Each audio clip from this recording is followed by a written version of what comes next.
भारत के पहले digital mobile news channel metro TV में आपका स्वागत है। मैं हूं अनामिका। बुलेटिन की शुरुआत करते हैं आज की हेडलाइन से। पीएम मोदी डॉक्टरों की टीम के साथ केरल के पुतिंगल मंदिर रवाना। घायलों से मिलने त्रिवेंद्रम मेडिकल कॉलेज पहुंचे अमित शाह। राहुल भी आज पहुंचेंगे।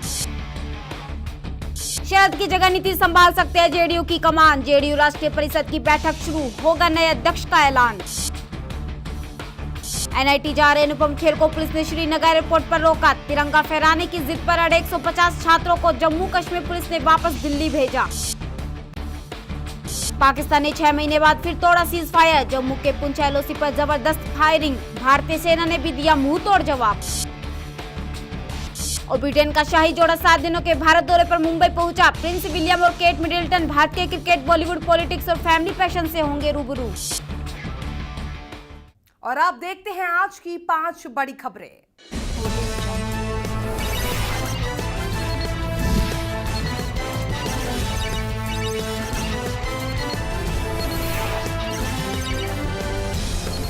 नवरात्रा के दौरान बीती रात केरल के पुतिंगल मंदिर में आग लगने से अब तक 102 लोगों की मौत हो चुकी है। स्थानीय पुलिस ने मरने वालों की संख्या की पुष्टि की है। हादसे में 350 से ज्यादा लोगों के घायल होने की भी आशंका है। भारतीय वायुसेना भी बचाव और राहत में जुट गई है। MI-17 समेत एयरफोर्स के 4 हेलीकॉप्टर इस्तेमाल किए जा रहे हैं। बीजेपी अध्यक्ष अमित शाह ने रविवार को केरल में होने वाली अपनी चुनावी रैली रद्द कर दी और वे घायलों से मिलने त्रिवेंद्रम मेडिकल कॉलेज पहुंचे हैं। कांग्रेस उपाध्यक्ष राहुल गांधी भी हालात का जायजा लेने के लिए रविवार को कोल्लम जाएंगे और घायलों से भी मिलेंगे। जनता दल यू राष्ट्रीय परिषद की बैठक, पार्टी के वर्तमान अध्यक्ष शरद यादव के घर शुरू हो चुकी है। बैठक के बाद इस बात का ऐलान हो जाएगा कि शरद यादव के बाद पार्टी का अगला राष्ट्रीय अध्यक्ष कौन होगा। इस बैठक में बिहार के मुख्यमंत्री नीतीश कुमार समेत जेडीयू के बड़े नेता शामिल हुए हैं। इस बात की चर्चा जोरों पर है कि नीतीश कुमार खुद जेडीयू राष्ट्रीय अध्यक्ष की जिम्मेदारी संभाल सकते हैं। सूत्रों के मुताबिक शरद यादव ने अगले जेडीयू अध्यक्ष के लिए नीतीश कुमार का नाम सुझाया है। हालांकि सूत्रों का कहना ये भी है कि नीतीश कुमार अध्यक्ष पद की जिम्मेदारी संभालने से इंकार कर सकते हैं। अगर नीतीश अध्यक्ष पद को संभालते हैं तो एक व्यक्ति 2 पद की नैतिकता का सवाल लोग उठा सकते हैं। एनआईटी श्रीनगर के छात्रों से मिलने जा रहे फिल्म अभिनेता अनुपम खेर को रविवार सुबह पुलिस ने एयरपोर्ट पर ही रोक दिया।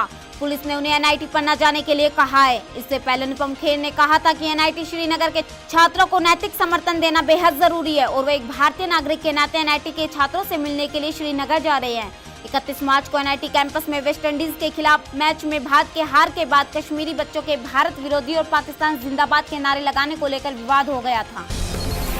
एनआईटी विवाद के विरोध में श्रीनगर में झंडा फहराने की जिद पर अड़े भगत सिंह क्रांति सेना के अध्यक्ष तेजिंदर पाल सिंह बग्गा और उनके समर्थकों को जम्मू कश्मीर पुलिस ने वापस दिल्ली भेज दिया है। दिल्ली से तिरंगा लेकर शनिवार को श्रीनगर के लिए रवाना हुए करीब 150 छात्रों को पुलिस ने जम्मू कश्मीर की सरहद में घुसने से रोक दिया था। तेजिंदर पाल और उनके साथी कार्यकर्ता को लखनपुर माधोपुर बॉर्डर पर रोका गया और पुलिस ने उन्हें हिरासत में ले लिया। ये लोग रात भर लखनपुर में रहे और रविवार सुबह पुलिस ने इन्हें वापस दिल्ली भेज दिया। तेजिंदर पाल और उनके समर्थकों जम्मू पठानकोट नेशनल हाईवे पर धरना प्रदर्शन भी किया। पुलिस का कहना था कि अगर ये लोग एनआईटी श्रीनगर पहुंच जाएंगे तो वहां कानून व्यवस्था गड़बड़ा सकती है।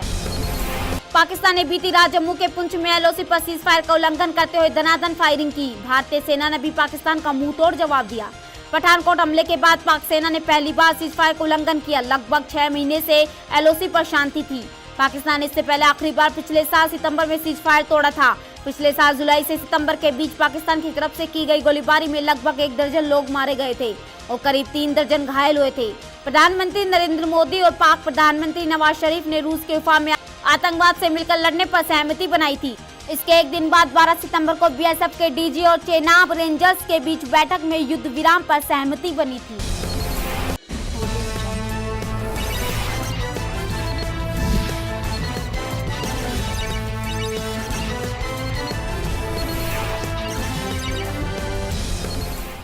अब फटाफट नजर डालते हैं कुछ और बड़ी खबरों पर। सुप्रीम कोर्ट द्वारा फटकार लगाए जाने के बाद केंद्र सरकार ने शनिवार को मनरेगा के लिए अपनी हिस्सेदारी की 12,230 करोड़ रुपए की रकम जारी कर दी। ग्रामीण विकास मंत्रालय के सूत्रों ने कहा कि इस योजना के लिए मंत्रालय द्वारा एक बार में जारी की गई ये सबसे बड़ी रकम है। ग्रामीण विकास मंत्री चौधरी बीरेंद्र सिंह ने धनराशि जारी करते हुए कहा कि इसका इस्तेमाल पिछले वित्तीय वर्ष 2015-16 के लिए राज्यों की मजदूरी संबंधी दायित्व को पूरा करने के लिए किया जाएगा और ये धनराशि राज्यों को नए वित्तीय वर्ष 2016 और 17 के दौरान योजना के संचालन में मदद करेगी। उन्होंने कहा कि सरकार योजना के उद्देश्यों को पूरा करने के लिए प्राप्त संसाधनों का प्रवाह सुनिश्चित करने की दिशा में प्रतिबद्ध है।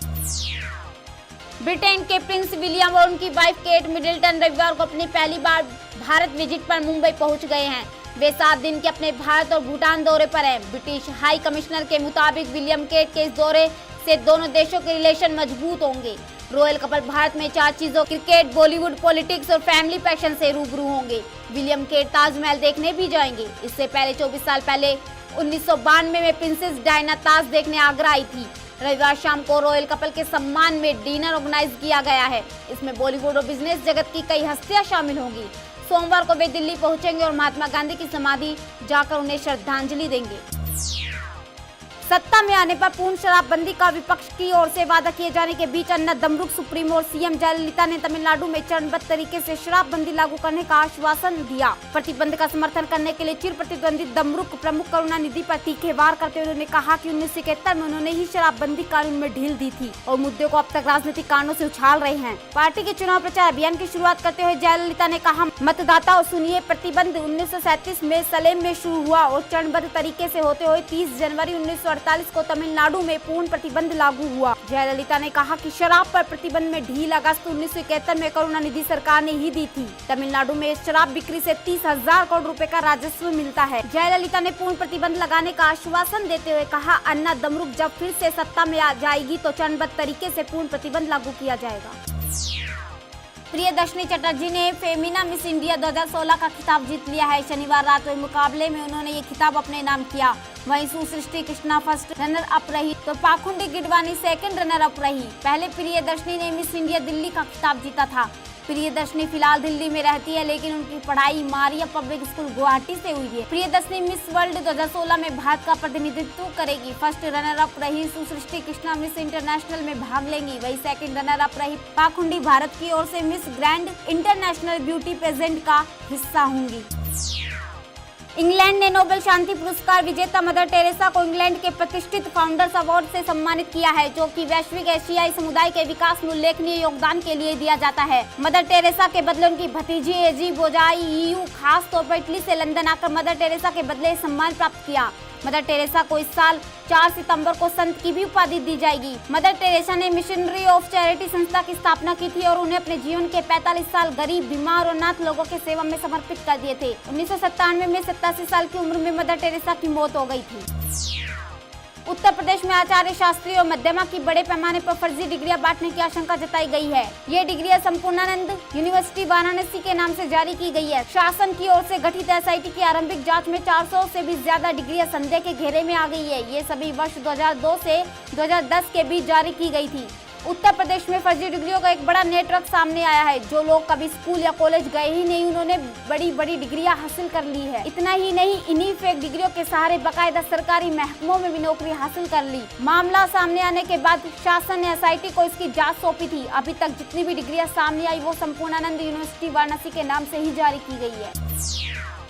पाकिस्तान के उच्चायुक्त अब्दुल बासित ने बड़ा कूटनीतिक पत्थर क्यों न उछाला हो, लेकिन भारत पाकिस्तान के किसी भी झांसे में आने वाला नहीं है। सूत्रों के मुताबिक राष्ट्रीय सुरक्षा सलाहकार अजीत डोभाल ने पाकिस्तानी समकक्ष नासिर खान जंजुआ से फोन पर हुई बातचीत में स्पष्ट कर दिया है कि नई दिल्ली इस्लामाबाद के साथ मधुर और विश्वसनीय रिश्तों की पक्षधर है, लेकिन नई दिल्ली और इस्लामाबाद में विदेश सचिव की वार्ता के लिए पाकिस्तान को आतंकवाद के विरुद्ध ठोस कार्रवाई करनी होगी। भारत का रुख बिल्कुल स्पष्ट है कि जब तक आतंकवाद के विरुद्ध कार्रवाई के अपने वादे में इस्लामाबाद प्रतिबद्धता नहीं दिखाता, तब तक विदेश सचिवों की नई दिल्ली या फिर इस्लामाबाद में समग्र शांति वार्ता मुश्किल है।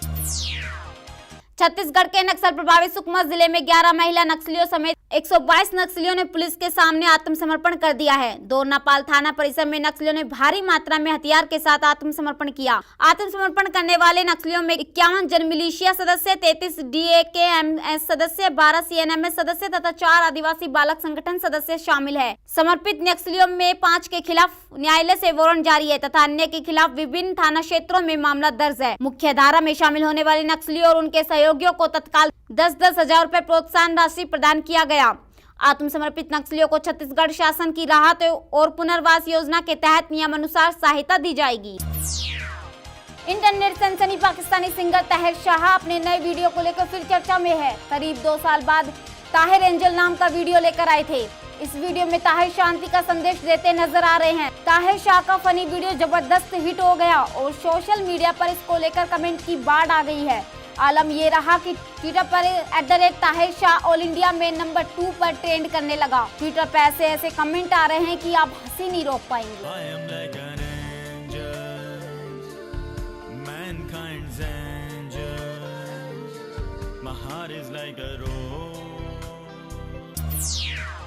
मुंबई के वानखेड़े स्टेडियम में खेले गए IPL 9 के पहले मैच में राइजिंग पुणे सुपर जायंट्स ने डिफेंडिंग चैंपियन मुंबई इंडियंस को 9 विकेट से हरा दिया। 122 रनों के लक्ष्य का पीछा करने उतरी पुणे की टीम ने बड़ी जीत हासिल की। पुणे ने 14.4 ओवर में 1 विकेट खोकर लक्ष्य हासिल कर लिया। ओपनर अजिंक्य रहाणे ने सर्वाधिक 66 रन बनाए। रहाणे ने अपनी पारी में 7 चौके और 3 छक्के लगाए। पुणे को एकमात्र झटका हरभजन सिंह ने दिया। रहाणे को मैन ऑफ द मैच भी चुना गया। फाडू प्लेसिस को 34 रनों पर बोल्ड कर दिया। अजिंक्य रहाणे और फाडू प्लेसिस दोनों ने पुणे को तेज शुरुआत दी। रहाणे ने फाडू प्लेसिस के साथ पहले विकेट के लिए 78 रन जोड़े। पीटरसन 14 गेंदों में 21 रन बनाकर नाबाद लौटे। रहाणे ने पीटरसन के साथ भी दूसरे और विकेट के लिए 30 गेंदों पर 48 रन जोड़े। खबरों के सफर में फिलहाल इतना ही। देश दुनिया की पल पल की खबरें हम आप तक पहुंचाएंगे एक नए अंदाज में आपके मोबाइल फोन के माध्यम से। तो आप जुड़े रहिए मेट्रो टीवी से। तब तक के लिए नमस्कार।